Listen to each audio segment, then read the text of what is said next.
भर के 32 लाख मुस्लिम परिवारों को ईद के मौके पर भाजपा सौगात मोदी किट बांटने वाली है। ईद पर इन किटों को मस्जिदों के माध्यम से जरूरतमंद मुस्लिमों में बांटा जाएगा।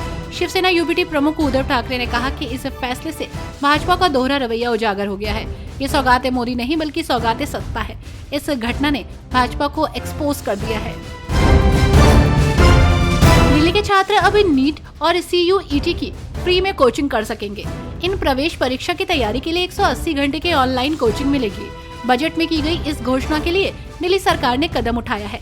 मुख्यमंत्री रेखा गुप्ता, शिक्षा मंत्री आशीष सूद की मौजूदगी में कोचिंग के लिए समझौते पर हस्ताक्षर किए गए। बीआरएस विधायक संजय कलवकुंतला ने बीआरएस नेता KT रामाराव के खिलाफ FIR को लेकर कांग्रेस सरकार की आलोचना की है। उन्होंने कहा कि पिछले 15 महीनों में सरकार की कार्यप्रणाली पर सवाल उठाने वाले किसी भी व्यक्ति के खिलाफ मामला दर्ज किया गया है।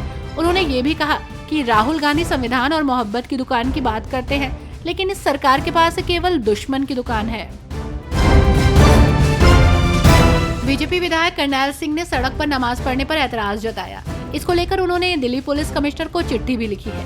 इस कड़ी में बीजेपी नेता मोहन सिंह बिष्ट ने प्रतिक्रिया देते हुए कहा कि निश्चित रूप से उन्होंने जन भावनाओं को देखते हुए पत्र लिखा है और ये ठीक किया है। हम किसी के नमाज अदा करने के विरोधी नहीं हैं। कांग्रेस नेता सुरेंद्र राजपूत ने बताया कि MK स्टालिन का कहना है कि सभी भारतीय भाषाओं का सम्मान होना चाहिए। किसी के ऊपर क्षेत्रीय भाषा थोपी नहीं जानी चाहिए। उन्होंने कहा कि भाषा थोपे जाने का कांग्रेस पार्टी विरोध करती है। साथ ही उन्होंने कहा कि बीजेपी भाषा के नाम पर न्यू एजुकेशनल पॉलिसी के नाम पर राज्यपालों को ज्यादा अधिकार देकर वाइस चांसलर्स की नियुक्ति के नाम पर जिस तरीके से विवाद खड़ा कर रही है और देश की शिक्षा और भाषा को संघीकरण कर रही है, इसका विरोध किया जाएगा। कांग्रेस सांसद कार्ति चिदम्बरम ने तमिलनाडु के मुख्यमंत्री MK स्टालिन के यूपी CM योगी की 3 भाषा नीति पर टिप्पणी का स्वागत किया। उन्होंने कहा कि कोई भी देश को भाषाई आधार पर नहीं बांट रहा है। मैं तमिलनाडु के CM के बयान का समर्थन करता हूं। कोई भी देश को भाषाई आधार पर नहीं बांट रहा है। हम केवल हिंदी को हम पर अनिवार्य रूप से थोपने का विरोध कर रहे हैं, जबकि योगी आदित्यनाथ हमें हिंदी सीखने के लिए प्रोत्साहित कर रहे हैं। डीएम के सांसद T शिवा ने 3 भाषा नीति का विरोध दोहराया है और सरकार पर हिंदी थोपने का आरोप लगाया। उन्होंने स्पष्ट किया कि पार्टी हिंदी से नफरत नहीं करती है, बल्कि मातृभाषा की रक्षा के लिए प्रतिबद्ध है। डीएम के सांसद T शिवा ने कहा, 2 बातें। पहली, परिसीमन। जब हम चिंतित होते हैं कि जनसंख्या के आधार पर परिसीमन किया जाता है, तो जिन राज्यों ने परिवार नियोजन पर ध्यान केंद्रित किया है और जन्म दर को नियंत्रित किया है, वो 3 भाषा नीति के खिलाफ हैं। कॉमेडियन कुणाल कामरा विवाद को लेकर सियासी पारा हाई चल रहा है। वहीं इस बीच महाराष्ट्र के मंत्री शंभूराज देसाई ने प्रतिक्रिया दी है। उन्होंने कुणाल कामरा पर सुप्रीम कोर्ट के साथ ही प्रधानमंत्री नरेंद्र मोदी, महाराष्ट्र के डिप्टी CM एकनाथ शिंदे का अपमान करने का आरोप लगाया।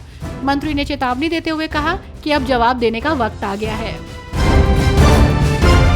अमेरिकी राष्ट्रपति डोनाल्ड ट्रंप द्वारा अमेरिकी चुनाव प्रक्रिया में सुधार के लिए कार्यकारी आदेश में भारत की मतदाता पहचान प्रणाली का हवाला दिए जाने पर कांग्रेस सांसद शशि थरूर ने कहा, अमेरिका में दिलचस्प बात यह है कि जब आप वोट देने जाते हैं तो आप अपनी नागरिकता से इनकार कर देते हैं। भारत में हमारे पास एक सूची, ID कार्ड, पूरी प्रणाली, जहां हम सत्यापित करते हैं कि मतदान करने वाला व्यक्ति वास्तव में नागरिक है। दिल्ली में बीजेपी विधायकों ने मांग की है कि नवरात्र के दौरान मांस की दुकानें बंद होनी चाहिए। इस पर आपके राज्यसभा सांसद संजय सिंह ने प्रतिक्रिया दी है। उन्होंने कहा कि बीजेपी वालों में हिम्मत है तो KFC बंद करवाएं।